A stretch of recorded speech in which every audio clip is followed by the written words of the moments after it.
The Sound of Freedom was completed 5 years ago, but Disney fought them in the courts to keep it from being released. Hollywood employs several convicted pedophiles, and mostly at Disney and Nickelodeon, who specialize in children's programming and have even rehired pedophiles after they've served light sentences for raping child actors. Hollywood has been abusing children since its inception, including child actors of the 1930s such as Shirley Temple, Mickey Rooney, and Judy Garland, who wrote that she was constantly molested behind the scenes by powerful men, including MGM co-founder Louis B. Mayer. And nothing has stopped Hollywood from continuing this horrific abuse. It has been known for decades that governments have systemically abused children. Beginning in the 1960s, the German government began placing thousands of foster children into the homes of single pedophiles, and continued doing it up until the 1990s. Thousands of Catholic priests have been accused of raping children, and no justice has ever come of it. Jeffrey Epstein was targeting individuals and recording them raping children as a form of blackmail, so that powerful entities could control them.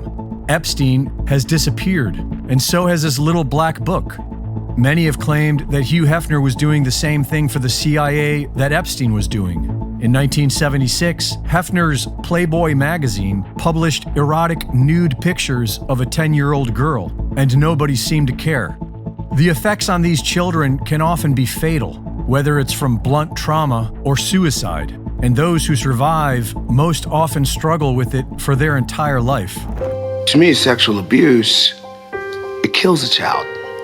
I think it kills the spirit of a child. I think it kills normalcy in a child.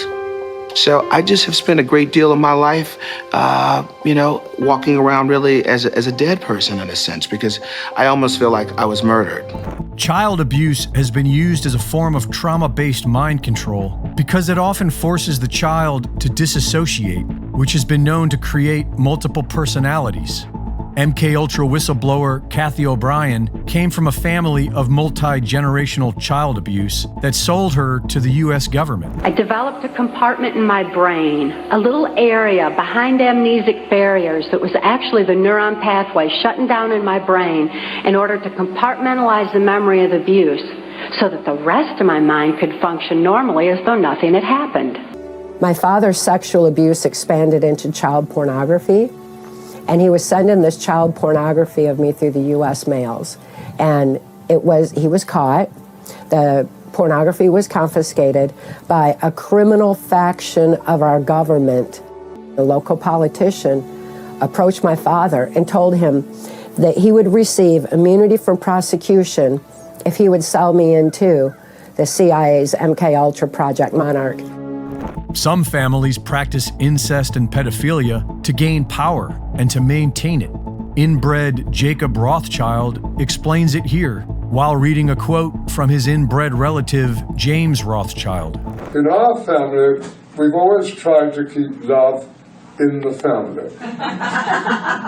In this sense, it was more or less understood since childhood that children would never think of marrying outside the family, so that our fortune would never leave it. You couldn't write that today. Our entire system is profiting from child slavery, about $10 billion a year in the U.S. alone, and our entire government seems to be involved. Congress has paid millions of our tax dollars to cover up their sex abuse crimes. Thousands of children are being trafficked across our southern border. And now it's become trendy to castrate children and turn them into a so-called transgender. And if we the people don't do something about this, then the blossoming surveillance state will have a solution. Don't be surprised if our children are soon monitored 24/7 under the guise of keeping them safe because we have failed to do so. While we cannot expect to rid the earth of all evil, something obviously needs to be done. Reporting for InfoWars, this is Greg Reese.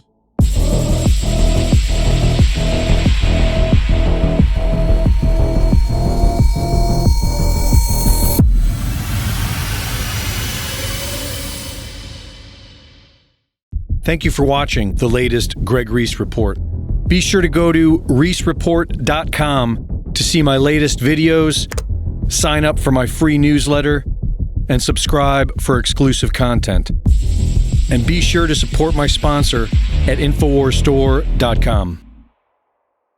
In the early 1900s, certain companies were off-gassing highly toxic fluoride gases into the atmosphere. The surrounding communities began to get sick. Laws were enacted to compel these corporations to install scrubbers to convert these gases into fluorosilicic acid, still highly toxic but containable. Now these companies had a stockpile of this poison, and there was no affordable way to dispose of it. Lucky for them, one of their major stockholders was also the Secretary of the Treasury, who was responsible for the Public Health Service at the time. And by 1950, the US government began buying this toxic, untreated industrial waste product and dumping it into our drinking water. Reputable studies show that it's causing various cancers and other disease. With the Alexa Pure Pro, you can have clean drinking water and a remedy to this madness. Available now at InfoWarsStore.com.